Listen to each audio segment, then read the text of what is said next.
कहाँ है गाड़ी में? के बहुत आप बैठ जाइए गाड़ी में। कहाँ है गाड़ी? गाड़ी है, तीन चार गाड़ी है। ये गाड़ी नहीं है, हम लोगों का भी गाड़ी है।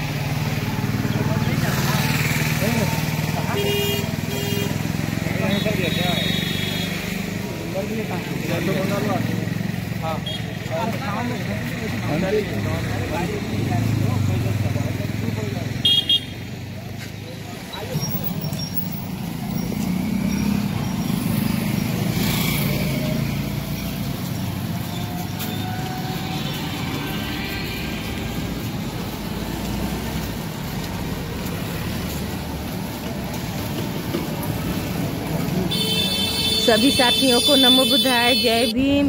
आप देख सकते हैं कि अनिश्चितकालीन धरना स्थल 130वें दिन बोध गया महाविहार आंदोलन के धरना स्थल के मांग को लेकर भंतेगढ़ बोध गया थाना पहुँचे। थाना प्रभारी से क्या बातचीत हुआ, आइए भंते जी के जुबानी सुनते हैं। गुजराती में बोलते मोटा था। कब आए हो? आइए ना।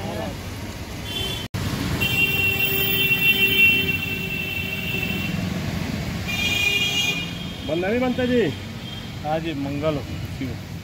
बनते जी, आज कई दिन से डीएम के पास लगातार आप लोग जगह के लिए अप्रूवल के लिए दौड़ रहे हैं। आज डीएम से भी बताया गया कि आप लोग जाइए थाना से ही आप लोगों का समाधान होगा। तक किन किन मुद्दाओं पर आज चर्चा हुई सर? बनते जी, ऐसे हम आए थे यहाँ पर थाना प्रभारी मनोज सिंह के पास में जी, तो उन्होंने कहा कि इस तरह से ऊपर से हमें कोई दिशा निर्देश नहीं आ रहा है और ये डीएम साहब जो है इस संबंध में वो सब जानकारी रखते हैं, तो वो निर्णय लेना है तो ये डीएम साहब के माध्यम से होगा उनके लिए। किन किन मुद्दाओं पर चर्चा हुई बनते जी?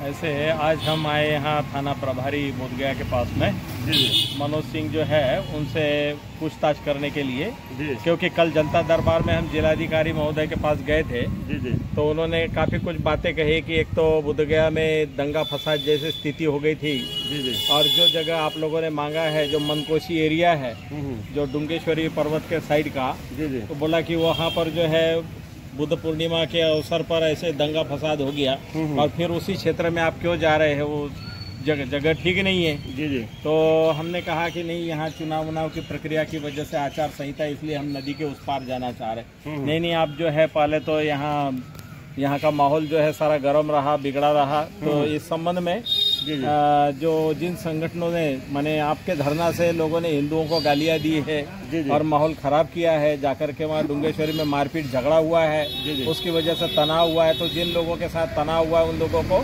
साथ में बैठकर एक समन्वय समिति बना लीजिए और समन्वय समिति बना करके और आगे धरना की प्रक्रिया जो है वो करने के संबंध में आप थाना प्रभारी से मिलिए। हम थाना प्रभारी महोदय से आके मिले तो उन्होंने कहा कि अभी एसडीएम साहब जो है सारी जानकारी रखते हैं, वो उनसे मिलकर के ही निश्चित किया जाएगा कैसे करना है।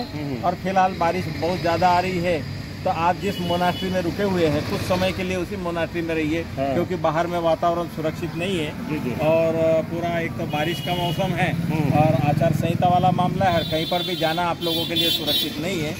तो इसलिए आप जो है कुछ समय जहाँ पर धरना दे रहे हैं वहीं पर आप रुकिए, बैठिए। हमने कहा ठीक है, बोले अब 7-8 दिन की बात है आचार संहिता वाली, तो इसलिए 7-8 दिन निकालिए और प्रशासन से ऊपरी स्तर पे बात कीजिए। डीएम साहब नए हैं तो उनको मालूम नहीं है, फिर भी जो उनके अंतर्गत जितने भी बड़े पदाधिकारी है उन्होंने जो सूचना दी है उस आधार पर हम बड़े जो एसडीएम साहब है और फिर सारे लोगों के साथ मिल करके और स्थानीय हमारे भी जो कमेटी है उन लोगों के साथ मिल करके और हल निकालते हैं। तो उन्होंने कहा नदी के उस पार वाला जो जगह जो था वो भी बढ़िया है, थोड़ा आचार संहिता हट जाने की और उस संबंध में आवेदन वगैरह दीजिए, सोचेंगे उसके संबंध में। चलिए ठीक है बनते जी। क्या कहें? दैनिक शुभ भास्कर कहाँ से क्या कहेंगे बनते जी? यहाँ से भाई मैंने तो ये कहा था जी, आपने मेरे को वहाँ से धरना से हटवाया तो आपने मेरे को आश्वासन दिया 1 जून को आपको जगह दे देंगे और तब तक आप निगमा में रहिए। तो निगमा ने भी लाइट काट दी, वहाँ से पानी बंद कर दिया, तो हम लोग को मजबूर बस उधर विशुद्धानंद जी के बुद्ध विहार में जाना पड़ा। तो तब से मेरे को जगह नहीं मिली है, तो आप हमको जगह दीजिए। मेरा बरसवास आ रहा है, जैसे रमजान की बात चली, जैसे हिंदुओं के त्योहार की बात चली, तो आप परमिशन देते हैं। तो हमारा बरसवास 4 महीने का है और 4 महीने के लिए मुझे परमिशन दीजिए और आप ऊपर बात करिए। ये तो मेरा भगवान बुद्ध का नियम है कि बिल्कुल लोग वर्षावास में 4 महीने एक जगह रहते हैं। तो आप हमको जगह दीजिए, कहीं भी दीजिए जहाँ सुरक्षित हो, वहाँ सुरक्षा व्यवस्था आप समझें, मैं तो नहीं जानता हूँ। तो अब कह रहे हैं वो तो ऊपर से आदेश होगा, उसके बाद आप तो ऊपर की लेवल की बात है।